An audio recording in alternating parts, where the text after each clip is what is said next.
Thank you very much, Bert, for your talk. Are you online and available for the discussion? Ah, hello. Hi. Good to see you now live, not pre-recorded. I think we have two questions in the Q&A, right, Martin? Your microphone is still... Okay, good. Okay, so thanks. There's a question by Luca Gringelli and a comment, and I start with a comment. So he thanks for introducing real quantum machine learning. Unfortunately, in the literature, some people use the term machine learning applied to quantum mechanics, which is unnecessarily distinguishing from normal machine learning. So that's his comment here. And then his question. So how does one deal with reproducibility in quantum machine learning? To my understanding, the outcome depends on the preparation of the initial condition. To which extent one can specify the initial conditions or an ensemble of them in order that the findings can be reproduced. So it's a reproducibility issue.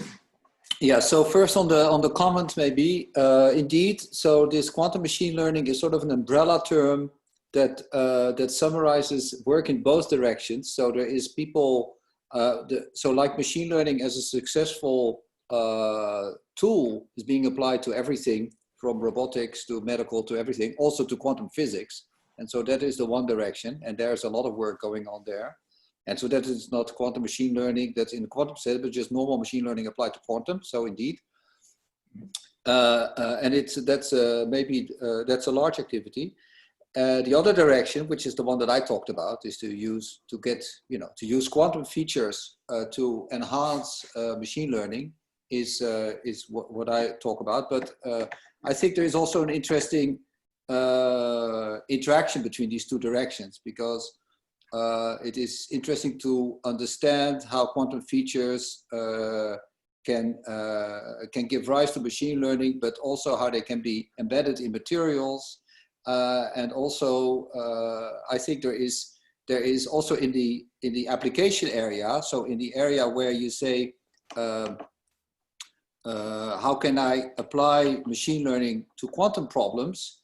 There is much domain knowledge need. So actually embedding physical properties in these deep learning networks, for instance, is combining variational methods with domain knowledge to get better systems is also interesting. So I think the quantum knowledge is also very interesting for these application directions. So that about the comment. So about the question, I think the way to do it, of course, is that if you prepare the same state. Now I'm not a circuit designer, so I don't know about the technical problems of preparing the same state, and there may be a lot of problems that I'm not aware of. So so sorry about that, but I assume that you can prepare the same state, and of course, if you prepare the same state, you will do a measurement.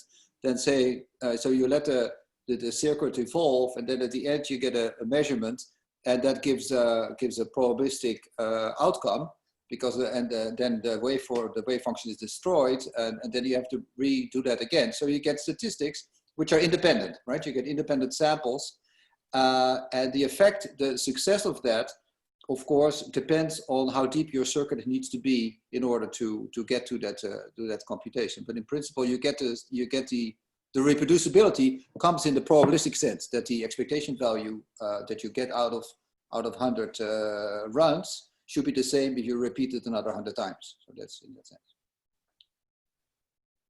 I don't know whether this answers the question. Well, that's a question that we would have. Yeah, Luca says yes. Thank you. Okay. I have a question. I mean, we are dealing here at this conference, or also this community, with data infrastructures, right? And data can come in very different ways, high velocity, high volume, veracity. We have very diverse small data sets. We have gigantic volumina of data that come in very short time. Do you see applications of your type of quantum machine learning there? I mean, handling, for example, such data sets in very short times, or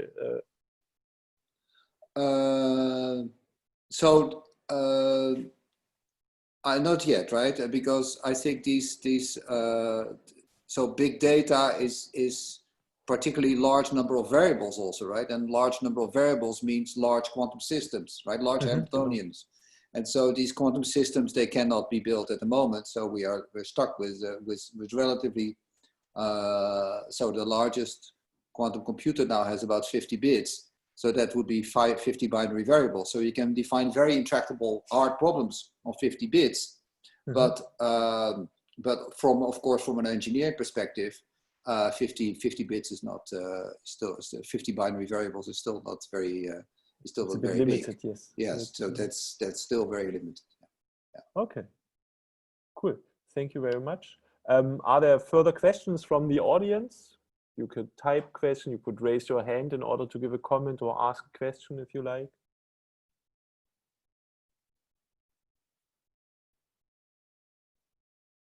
Well, thank you very much again for your lecture and for the discussion. Thank you. Thanks a lot. Thank you. Goodbye. Bye-bye. So we see. Goodbye.